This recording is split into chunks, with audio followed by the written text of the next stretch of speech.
नमस्कार प्यारे साथियों, प्यारे छात्र छात्राओं। आज के इस अपने YouTube channel MD edu insight पर आपका हार्दिक अभिनंदन।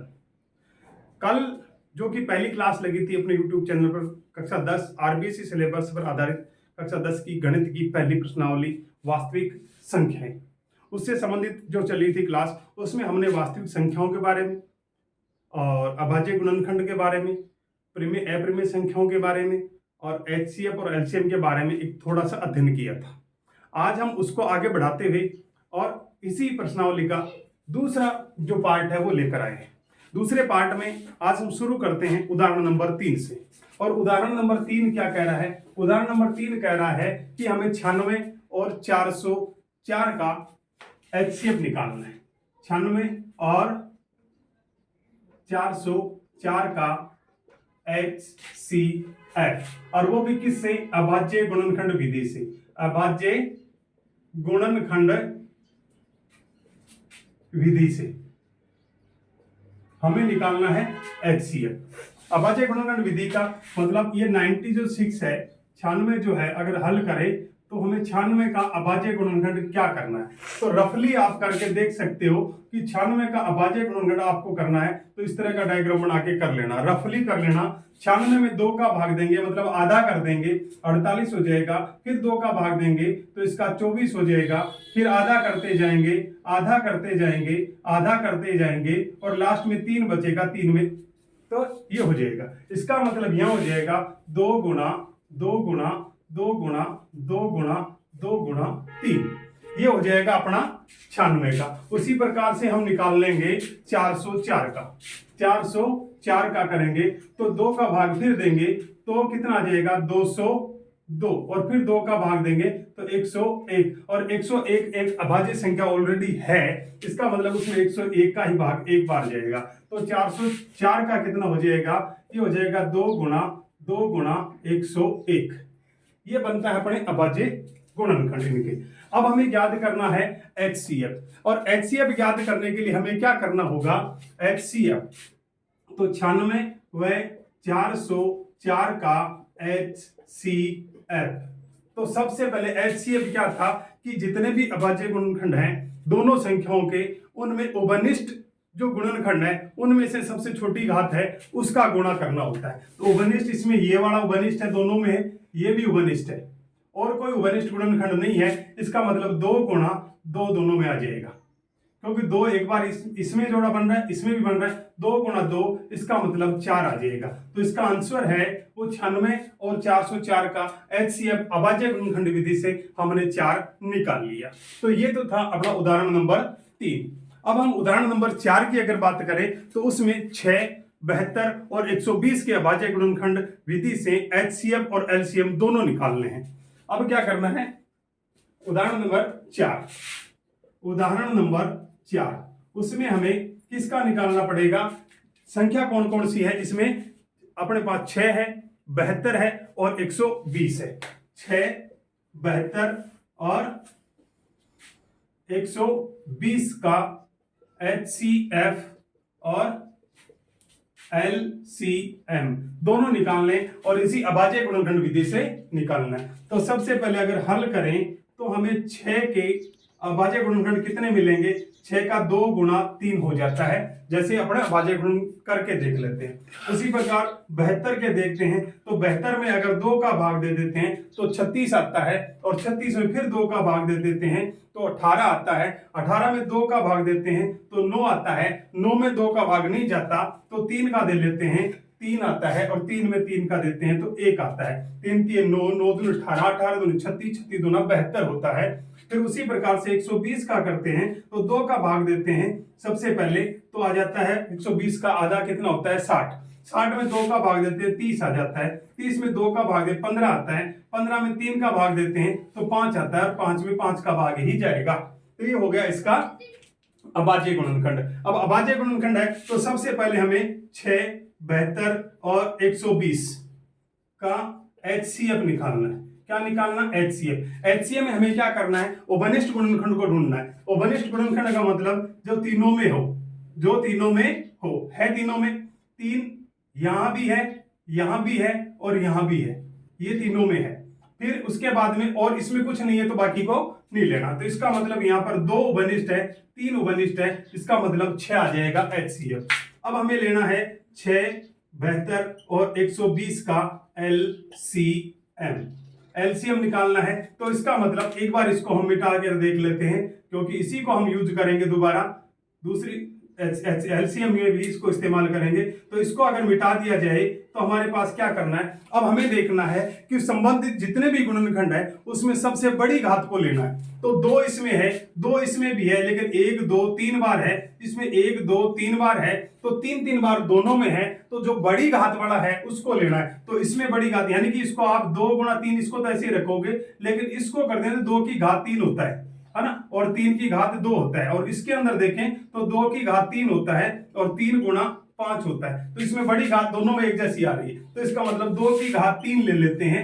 और फिर अगर 3 की बात करें तो 3 की घात 2 इसमें बड़ी है, तो बड़ी घात को लेंगे, और 5 इसमें बड़ा है तो उसको लेंगे। जिसमें बड़ी घात है उसको उठा लेते हैं। तो इसका मतलब ये हो जाएगा 2 गुणा 2 गुणा 2, 3 गुणा 3 गुणा 5, और इसका टोटल कितना बनता है, मल्टीपल में प्रोडक्शन इसका कितना आता है, तो उसको गुणा कर लो कितना आता है। 5 3 15, 15 3 45, 45 दूना 90, 90 दूना 180, 180 को 2 से गुणा करेंगे तो 360, तो इसका आ जाएगा 360। एलसीएम 360 और HCF इसका आता है 6। तो इस प्रकार से दूसरा उदाहरण अपना ये है जिसमें हमें अभाज्य गुणनखंड विधि से HCF और LCM दोनों निकाल लिए।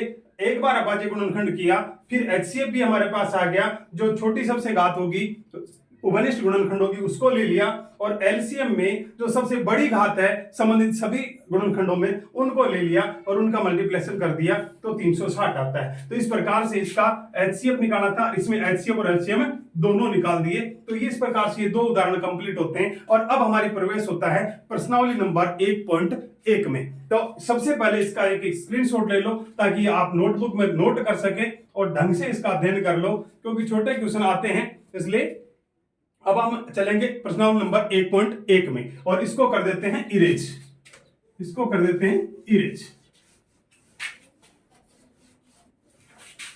अब प्यारे छात्रों, जैसे भी HCF और LCM से संबंधित जितने भी सवाल होंगे उनको अभाज्य गुणनखंड विधि से करना है, तो आपको इसी प्रकार से करना हो। चाहे HCF अकेला निकालना हो तो HCF LCM दोनों निकालने हो, दोनों में अभाज्य गुणनखंड विधि करो। और HCF का मैंने बता दिया कि दोनों में उभयनिष्ठ गुणनखंड है, उन उभयनिष्ठ गुणनखंडों की सबसे छोटी घात है वो लेनी है, और LCM में संबंध जितने भी अभाज्य गुणनखंड है उनमें सबसे बड़ी घात है उसका उठाना है।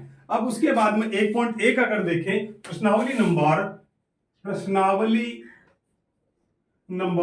1.1, और उसका क्वेश्चन नंबर 1 क्या कहता है। क्वेश्चन नंबर 1 कहता है कि निम्नलिखित संख्याओं के अभाज्य गुणनखंड ज्ञात कीजिए।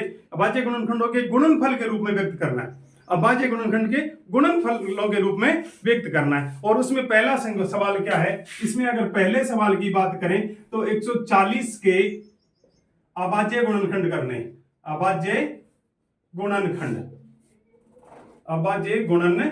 करने। तो 140 के अभाज्य गुणनखंड करने हैं, तो आपको लिखना होगा 140 बराबर। अब अभाज्य गुणनखंड कैसे करोगे, तो 140 को यहां लिखो और ये डायग्राम सा बनाओ। फिर सबसे पहले सबसे छोटी अभाज्य संख्या 2 का भाग देते हैं, और 2 का भाग देने का मतलब उसको कर देते हैं आधा। तो 140 का आधा होता है 70 होता है, फिर 2 का भाग देते हैं, यहाँ 35 आ जाता है। फिर 35 में 2 का भाग नहीं जाएगा क्योंकि इसमें इकाई का अंक 5 है। अगर इकाई का अंक 2 0 2 4 6 8 होता तो हम 2 का भाग देते। जब 2 का भाग नहीं जाता है तो उसकी आगे वाली संख्या है 3 का भाग देंगे। 3 का भाग इसमें जाता है या नहीं जाता है इस बात का पता करना है, तो 3 और 5 दोनों को जोड़ो 8 होता है। क्या 8 में 3 का भाग जाता है? अगर जाता है तो 35 में भी जाएगा, अगर नहीं जाता है तो 35 में भी नहीं जाएगा। तो 8 3 के पहाड़े में कहीं नहीं आता, इसका मतलब यहाँ 3 का भाग नहीं जाएगा। जब 3 का नहीं जाता तो हमें 5 का देना होता है, क्योंकि 4 का भाग भी नहीं जाता। 4 का जाता तो पहले 2 का गया, 2 का भी चला जाता, इसलिए 5 का भाग देंगे। और 5 का भाग देंगे तो 7 बार जाएगा, और 7 का भाग देंगे तो 1 बार जाएगा, क्योंकि 7 तो खुद अभाज्य संख्या है।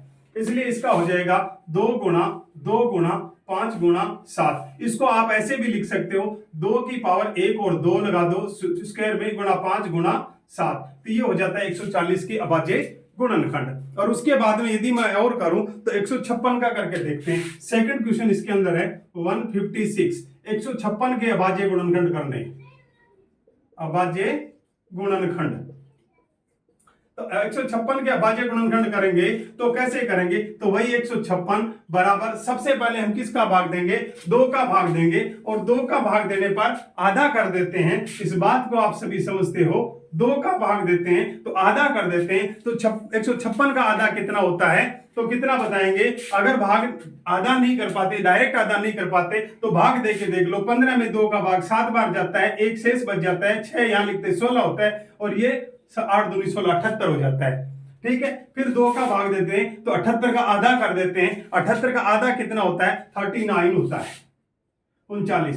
अब ये इसमें 2 का भाग नहीं जाएगा क्योंकि इकाई अंक विषम हो गया, इसलिए हम 3 का भाग देते हैं। 3 का जाएगा या नहीं जाएगा इस बात का पता इन दोनों अंकों को जोड़ो। 9 और 3 12 होता है, 12 में 3 का भाग जाता है तो 3 का जाएगा, जाता भाई 3 चौके 12 होता है, तो 3 का भाग दे, 13 3 39 13 आता है, और 13 तो अभाज्य संख्या है, इसलिए हम सीधा 13 एकम 13 कर लेते हैं। और यहां आ जाएगा 2 गुणा 3 गुणा 13, यानी कि इसको हम 2 की पावर 2 यानी कि 2 की स्क्वायर गुणा 3 गुणा 13 कर सकते हैं। तो इस प्रकार से ये सवाल अपना क्लियर होता है। उसके बाद में यदि देखें तो इसी चीजों को आगे बढ़ाते हुए यदि हम और सवाल देखें तो सिर्फ इसी तरीके से आपको करना होगा। और आज इस सवाल के जो 3 नंबर 4 नंबर और 5 नंबर सवाल हैं आपको होमवर्क के लिए दिया जाता है। सवाल नंबर 3 क्या है, सवाल नंबर 3 इसका है, वो है कितना, 3825, 3825। और सवाल नंबर 4 क्या है, वो हो जाएगा आपका 5005, 5005। और सवाल नंबर 6 हो जाएगा आपका, वो हो जाएगा 7429, 7429। इन तीनों सवालों के आपको अभाज्य गुणनखंड करने हैं।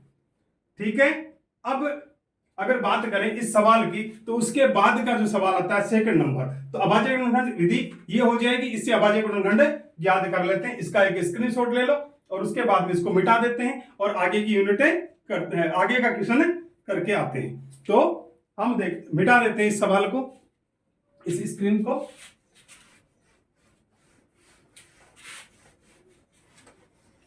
अब अगला सवाल सेकंड नंबर आता है। 2 नंबर सवाल क्या है, 2 नंबर सवाल कहता है कि पूर्णांकों में जो भी पूर्णांक दे रखे हैं उनमें निम्नलिखित युग्मों के HCF LCM ज्ञात करने हैं और उसकी जांच करनी है कि दोनों संख्याओं का गुणनफल बराबर HCF गुणा LCM है। हमारे पास एक सवाल दे रखा है 2.2 दूसरे सवाल में पहला सवाल है 96 और 26 और 91, 26 और 91। इसका करना है HCF और LCM अभाज्य गुणनखंड विधि से करना है। किस विधि से करना है, अभाज्य गुणनखंड विधि से। तो 26 का अभाज्य गुणनखंड क्या हो जाएंगे, 26 के अभाज्य गुणनखंड तो कितना हो जाएगा, 26 में 2 का भाग देंगे, सबसे पहले 13 आएगा, 13 में 13 का भाग ही जाता है तो 13 गुणा 2। और 96 के अभाज्य गुणनखंड करेंगे, अभाज्य गुणनखंड कितने आते हैं, तो 96 में 2 का भाग देंगे 48 आएगा, 48 में 2 का भाग देंगे तो 24 आएगा, 24 में 2 का भाग देंगे 12 आएगा, और 12 में 2 का 6, 6 में 2 का 3, 3 में और 3 का 1, 3 दूनी 6, 6 दूनी 12, 12 दूनी 24, 24 दूनी 48, 4 दूना 96। ये हो जाता है अपने पास अभाज्य गुणनखंड। अब सबसे पहले हमें HCF लेना है। HCF का मतलब दोनों उभयनिष्ठ कौन सा है, तो उभयनिष्ठ 2 दोनों में है, बाकी कोई भी उभयनिष्ठ नहीं है, इसका मतलब HCF आ जाएगा 2। और LCM क्या आ जाएगा, जो सबसे बड़ी घात है उसको लेंगे। तो सबसे बड़ी घात 2 में कितना है, 1 2 3 4 5 बार है, तो 2 की पावर 5, गुणा में अपने पास 3 भी है और गुणा में अपने पास 13 भी है, तो इसको हम मल्टीप्लाई कर लेते हैं, कितना बैठता है, तो 2 गुणा 2 गुणा 2 गुणा 2 गुणा 2 गुणा 3 गुणा 13, ऐसे। तो इन सबको गुणा कर लो, 2 दूनी 4, 4 दूनी 8, 8 16, 16 दूनी 32, 32 96, एक तो 96 गुणा 13 बच जाता है, तो इसको मल्टीप्लाई कर दो। 13 को 96 से गुणा करेंगे, कितना प्रोडक्शन आएगा, तो 13 78 और 7 13 दिमाग 117 और 7 कितना होता है, 117 और 7 होता है कितना हो जाएगा भाई, 124, तो 1248। ठीक है। अब एचसीएफ इतना आ जाता है, एलसीएम इतना आ जाता है। अब हमारे पास एक और बात दे रखी है कि जांच करना है, और जांच करना है तो कितना आएगा, जांच करने पर हमें दे रखा है कि दोनों संख्याओं का गुणनफल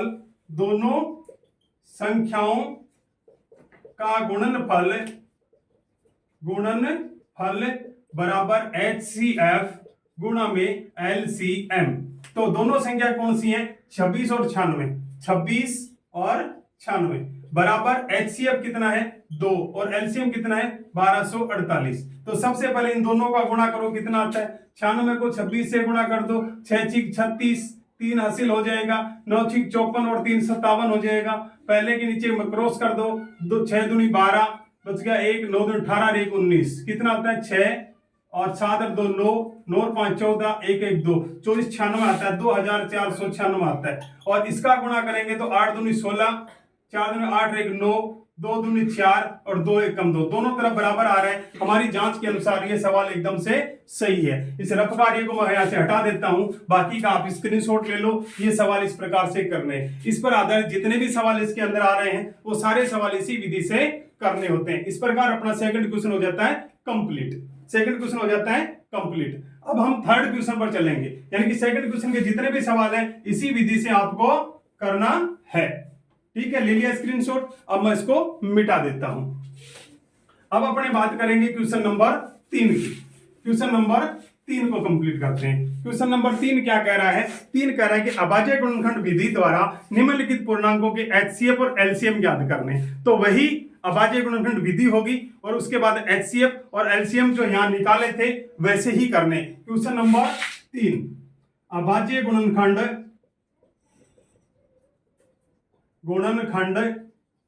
विधि से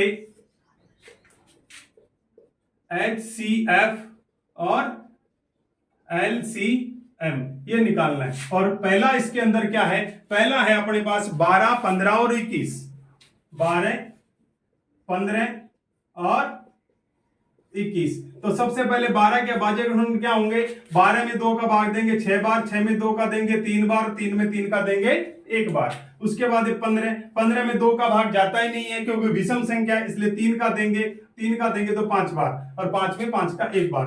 21 विषम संख्या है, इसलिए सबसे पहले 3 का भाग देंगे और फिर 7 का देंगे, 7 21, ये उसके अभाज्य गुणनखंड हो जाएंगे। अब हमें HCF निकालना है, तो HCF का मतलब उभयनिष्ठ क्या चीज है, इसमें उभयनिष्ठ 3 इसमें भी है, 3 इसमें भी है, 3 इसमें, तो HCF हो जाएगा 3।